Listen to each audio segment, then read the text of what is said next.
Welcome to the Planet B podcast, where truth, transformation, and faith converge. Join us as we flip the script on ecological despair, guided by Dr. Sailesh Rao's vision for a compassionate, rewilded vegan world. Let's begin the journey to the greatest transformation in human history. Greetings, everyone, and welcome to episode 20 of the Planet B podcast. Today, we continue our deep dive into the core values transformation. Dr. Rao, we're back again. Yes, we're setting all the foundations right before we actually do a systems transformation. This part of the book is so exciting because this is just all about the solution, how we can bring about Planet B into existence. So, if you don't mind, would you like to begin with the opening quote of chapter 20? Yeah, the opening quote is by Dr. Marie Curie, and she said, "Nothing in life is to be feared. It is only to be understood."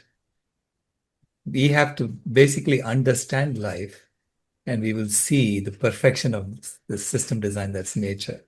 That's the way I interpreted that quote. Don't be scared.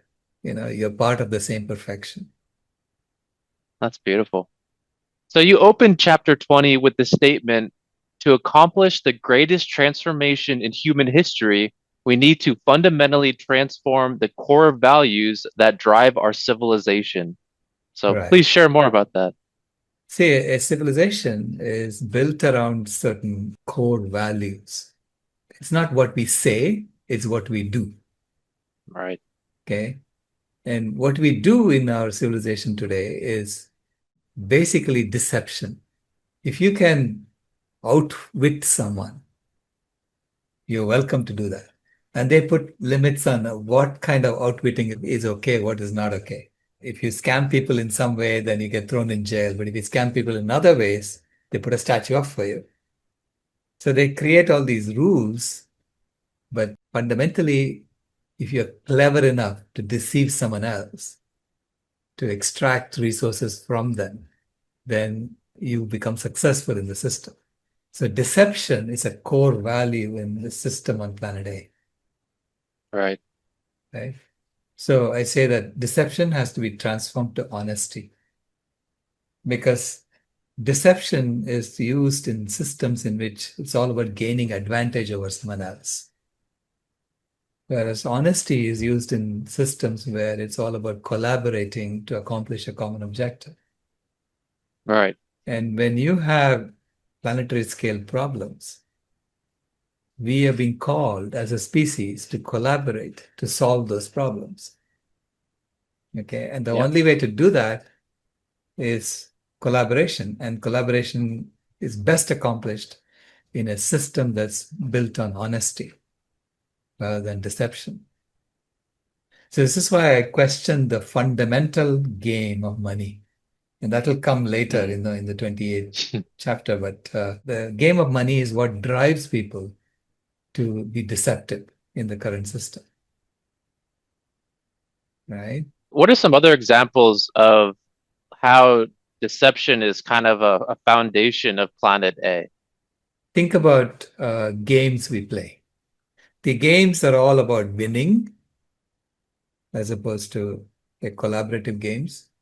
So they're all finite games that we play, okay, mostly. And in any game, if you're really good at deceiving, you become lauded in the game. They praise you. So think about a game like baseball. If you're a pitcher in baseball and you throw a curveball when you have the same action as if you're throwing a fastball, you can deceive the batter. Yep. And if you can deceive the batter, then you get the most money, right? So you become the best pitcher.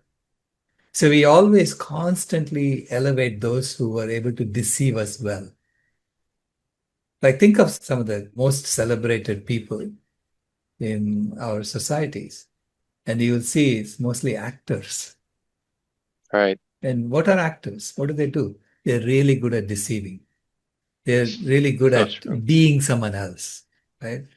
Not showing a different version of themselves than who they really are. Now, I've spoken to actors, and I asked one of the leading actresses in Bollywood, and she told me every role she plays changes her. Wow.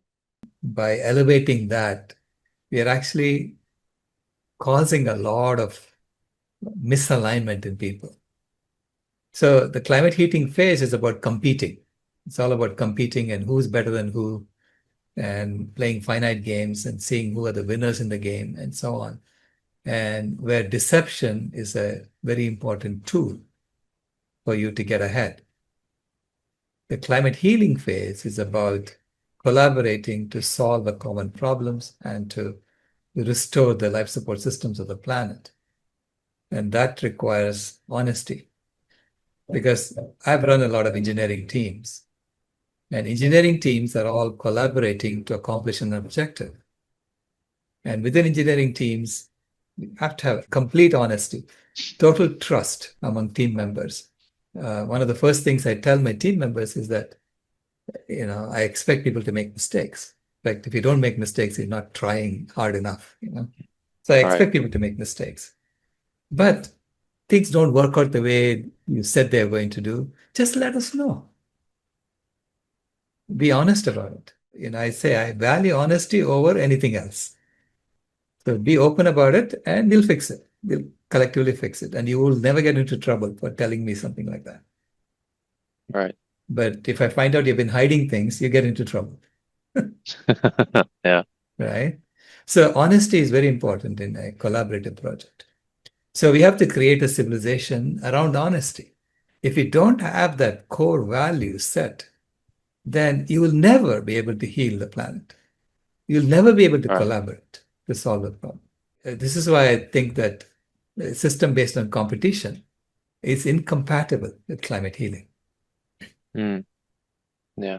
So in chapter 20, you mentioned that in the Planet B climate healing phase, honesty will be prized in the games we play and the responsibilities we fulfill. Can you share how that would be prized in those instances? Now, honesty will be prized in the sense that we expect everyone to be honest. So even if Right. that means you're diminishing yourself, right? In the sense that you're admitting to faults, which we all have faults. But everyone tries to Humility. pretend. Yeah, you have to have that humility. That's the second Yeah. step in honesty. And then the next step is humility. I talk about the Mm. second value, is humility. So humility and honesty will be valued as opposed to deception being valued, right? So it's a complete shift in mindset that happens when you change the values in the system. And I'm saying honesty is necessary because it's an engineering project that we are doing. When you restore the life support systems of the planet, that's a collaborative project you have to do all together. So that means all of us around the world, regardless of who we are part of this project. So it's an Right. engineering team with 8 billion human beings. And in that team, honesty will be prized. And I say we have to be playing one single infinite game eventually. To get there, you have to be playing games of collaboration as opposed to games of competition. So you have to basically reimagine all games. It is not just a small switch that we're doing here. It's a complete Right. switch in how we establish the foundations of the system. So what is your vision of what games and responsibilities would look like as a society on Planet B? Games are a good way to bring people in. But games of competition are all about finding who is the winner. So there's an outcome Right. of the game, in the finite game. And in games of collaboration, it's about accomplishing an overall objective. So every game will be about accomplishing a certain objective, whatever the objective is. And how do you Mm. collaborate to make that happen? You're no longer fighting with each other. You're trying to see complementarity in skills. All right. So it's almost cooperating together to Correct. then fulfill Correct. this objective. And then if you win the game, you win it together. And if you don't, then you lose it together and you try again. Right. Correct. That's the kind of games we need to be playing. imagine like a tug of war, but it's not a tug of war. It's not, the tug of war is about you're tugging someone else, right? So here it's Yeah. about how do you lift something up? Those kinds of games we need to be playing. It's all about collaboration. So you're teaching people how to collaborate, how to find each other's strengths and leverage off other people's strengths. It sounds like an 8 billion person team building. Like we have to become a team once again. Absolutely. Absolutely. It is. We have to become a family once again. All right. Because, think about it. We were a family way back. We were just a small tribe, right? So 70,000 years ago, just a couple of hundred of us. And we can trace our ancestry back to those original 100, 200 people. Yeah. And if you trace back 200,000 years, we all had the same mother, right? Right. The mitochondrial Eve. So it's becoming that again, recognizing that we are all one family and we are here to serve the animals. So that's the second one, the humility. See, right now we are dominating animals. So we think we are here to show our strength and to use our strength to put them down and to grab things for ourselves. So, Gandhi said it way back in the 1940s. He said, if Indians take up Western civilization, we can pick the planet bare like locusts or something like Wow. that, he said. Yeah. And that's really what's going on, because Western civilization has spread everywhere. And it's really all about looking for happiness outside. And we have been picking the planet bare. And now it's time to stop and restore. And so that means switching from domination to humility, which is the second value transformation that needs to happen. Domination means that you are stronger, you're superior to other beings, whether it's the basis of skin color or place of origin or gender or species identity. We have this idea that we have to use our advantage, whatever advantage we have been given in nature, to win over another. Okay, so that's the game we are playing. It's all about winning. So in the climate healing phase, you're serving. It's because you're restoring. You have to restore the planet. Whether we like it or not, we have to do it. Okay. So, so I'm saying nature is telling us, look, this is the only way out. So why don't you just see it, right? Yeah. So we have to restore the planet. And to restore the planet, you have to start serving animals, serving others. So bring them back. If someone is hungry, feed them. So it's like you're now going out there and saying, how do I improve things around me? Why? Because I want the whole world to improve, to get better, to take things that are obviously wrong and turn them into right. People should not go hungry. Okay? No. We have plenty of food. There's absolutely no reason why people should be going hungry, except it's a system that's driven by hunger.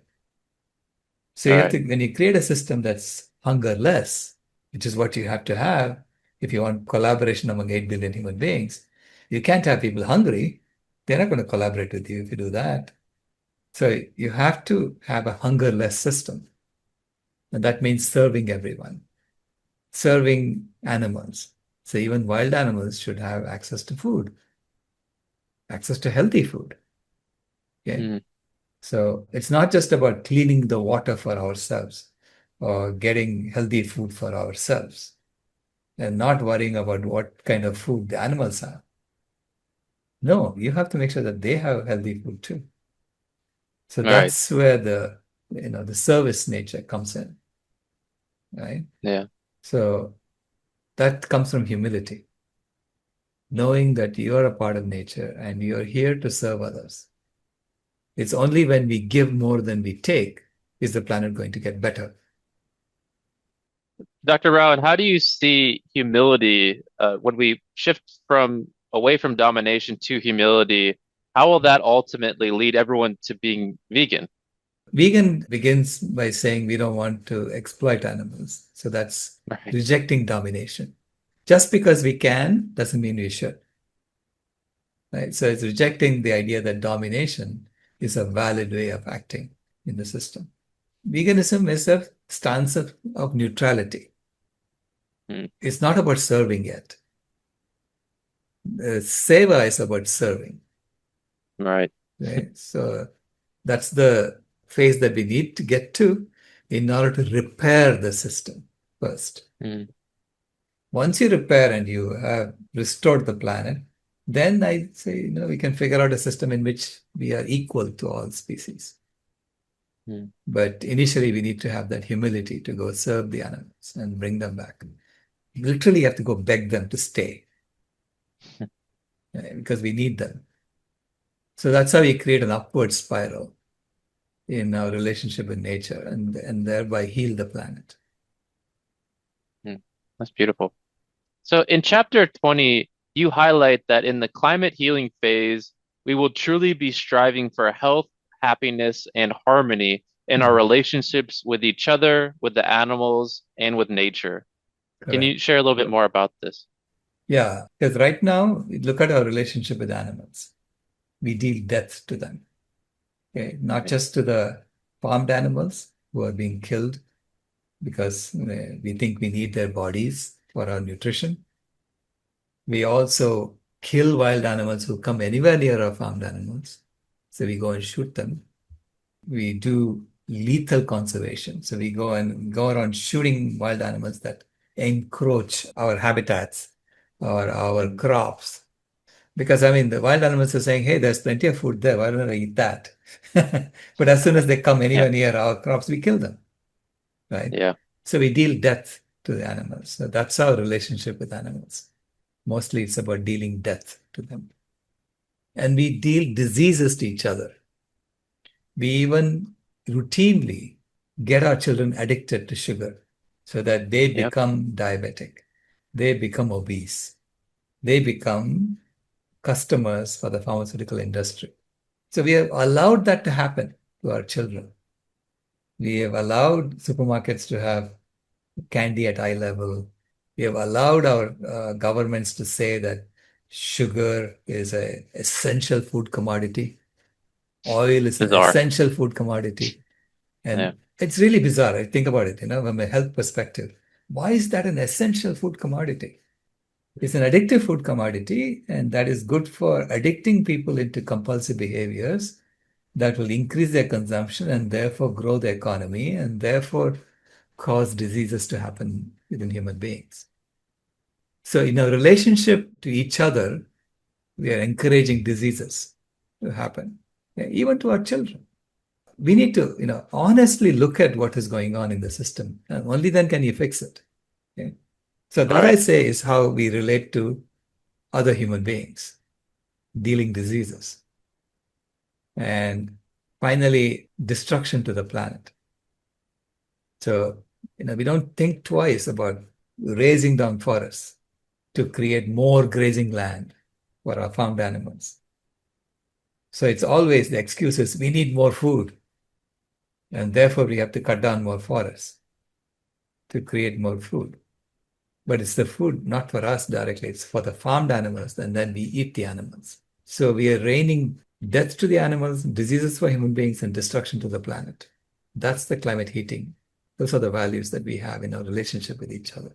When you look at it honestly, people talk a good game. They talk about health, happiness, and harmony. Everyone talks that way. But you look at the actions. The actions are like that, right? So I'm saying that for in the climate healing phase, the actions have to match the talk. It truly has to be health for human beings and happiness and harmony with nature. So health for animals as well. So it's health, happiness, and harmony for all beings. I'm ready for that. It really has to be designed in. Right. Okay? So it has to be designed in the games we're playing. It has to be designed in the systems that we are building. Because currently it is the death, disease, and destruction are designed in. Yeah. And this leads right into the next question. So the next question is on planet B, how will we create these systems and processes that measure against the what you call the 5H values, which are honesty, humility, health, happiness, and harmony. Yeah, basically, when you design a system or a process, you have to measure it against this 5H criteria and reject anything that doesn't pass the 5H criteria. So be very, very careful about introducing new chemicals into the environment. Everything has to be looked at from the perspective of health, happiness, and harmony. And be humble enough to say, maybe I'm wrong from what I did last time. Right. And I'm willing to fix that. So this is how engineering teams work. Right? You have to have the humility to admit when you're wrong and fix it together. So I see that as a litmus test, a 5H values litmus test that we use for anything that we design in the future in Planet B. And Could we you have give to, like an example of what like maybe a system or a process would look like that would be measured against that 5H? so it will be like you make sure that you have adequate nutrition available to every human being on the planet. So you have to create a process for making sure that complete balanced meals are available in community centers throughout the world. You have to make sure that there's a wide variety of foods available at every center. So it's not just about meeting the desires of human beings. It's meeting their basic needs and Right. meeting it completely, right? So creating designs around that. So that is based on the 5H values. That's beautiful. So if we create a food healer system like that, so I was imagining, for instance, you can do this today. Okay? If you say that every religious institution, every temple, every church, every mosque, every synagogue is known to have healthy food for free Right. to anybody who comes in and eats. Okay? And it's the job of the worshippers in that temple, in that church, in that mosque, in that synagogue to make sure that that happens. Hmm. Right? So they donate their time, whatever it takes, because they're serving the community. Right. Now, if you make that healthy, universal meals, like what PCRM calls universal meals, this is the Physicians Committee for Responsible Medicine. And the universal meals have none of the common allergens, so that you know that the food you create can be eaten by almost anybody. Right. Right? And it is whole foods, plant-based. And it has, a wide variety of vegetables and grains mixed in so that it's a complete meal. I like the sound of that. Right? And so make universal meals freely available in every worship center. Now that is a Planet B system. It's a wonderful program. Right? Yeah. It's a Planet B system in which you're not taking away anybody's freedom to eat whatever they want to eat. You're just making healthy food freely available to everybody. You're offering them, here is my offering to you. Would you like to take it? Okay. And so health is something that is completely within your control. Healthy food is available to you. In such a system, how can something like McDonald's survive? I hope it doesn't. Right? It won't, because Yeah. healthy food has been now subsidized to be free.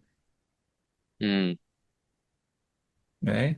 And I'm saying healthy food should be given away for free by the community. Why? Because the community wants to see health, Right. is serious about health.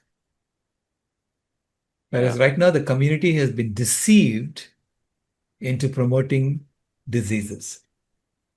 And in previous chapters, you actually talked about this is the bottom up approach of bringing this into Right, existence as well. right, Yeah. right, absolutely. And it doesn't take much. I was calculating if you cook in bulk, it's the equivalent of something like less than $1 per meal per person. Any religious institution would have the resources to create that. All right. And you can completely turn the system around if you just started doing that. So I would say, if someone wants to be a Planet B community, if say a city wants to become a Planet B community, that's the first thing I would say that they should do from an engineering perspective, is to have community centers, whether it's religious centers or whatever. You can start your own community centers if you want, but ideally do it through existing communities already there, like religious communities, Right. and make it known throughout the city that you can get healthy food for free. Okay, and make that happen. That's a very achievable step, I feel like. Correct. Yeah. If Yeah. you have to cook in bulk, go cook in bulk. The largest food charity in the world is Food for Life International. I think now they call themselves Food Yoga International. And they serve billions of meals. And their meals are all whole food, plant-based. Hmm. And they make something called khichdi. Khichdi literally means a mixture of things. It's a mixture of a grain and a lentil. So it's basically a universal meal, Hmm. and whatever vegetables were there that day, they chop it up and put it in the machine. So they have huge machines making this food. And it's delicious because it's got the right amount of spices, and I've gone and served it to school children, and they keep coming back for seconds. That's wonderful. And they're already doing that. They're already serving healthy meals to children. So it's an example that if you can serve it to children, you can serve it to anybody. And their meals, they claim, cost about 25 cents a meal Oh, wow. because they're cooking in Wow. bulk. And Yeah. and they take whatever vegetables are available. They even take rice that's kind of discarded by the government. The government gives them free rice, and then they go clean it. Hmm. And it costs them very little to clean the rice. And then they use that. That's incredible. So towards the end of the chapter, you state that health, happiness, and harmony are infinitely sustainable. Correct. What does Correct. that mean, Dr. Rao? So health, happiness, and harmony, you can continue to sustain that forever. Death, disease, and destruction eventually goes down to zero, meaning you'll kill all life. Diseases, if you keep increasing diseases, at some point you won't live, you'll die. And Yeah. destruction, it's a finite planet. You cannot keep destroying the planet and expect it to always come back. It's not sustainable. So I say that health, happiness, and harmony are infinitely sustainable. You can maintain that forever. If that's your goal, if that's your values that you've built into the system. So if you're looking for a sustainable system, it cannot be based on deception. It cannot be based on domination. It cannot be based on death, disease, and destruction. Impossible. See, it's impossible to tweak without changing the values, Right. right? So first we have to be honest about the values, and then we have to change the values to make them compatible with sustainability. Otherwise, sustainability is not a serious exercise from a systems engineering perspective. Right. Wonderful. So as we wrap up chapter 20, is there a final message you'd like to share with our audience today? If you think about it, reaching to sustainability is something that we have always wanted and we always thought we were working towards. So I'm just saying, let us get serious about it. That's all. That's a perfect message right there, Dr. Rao. So thank you all so much for joining us for episode 20. Our next episode, which will be focused on the goals transformation. So we hope you'll stay with us and join us once again. So thank you so much, Dr. Rao. Thank you so much to our audience, and hopefully we'll see you again soon. Bye. This has been a podcast from Planet B, where we finally read the Compassion Memo. If you haven't moved here yet, we thank you for visiting.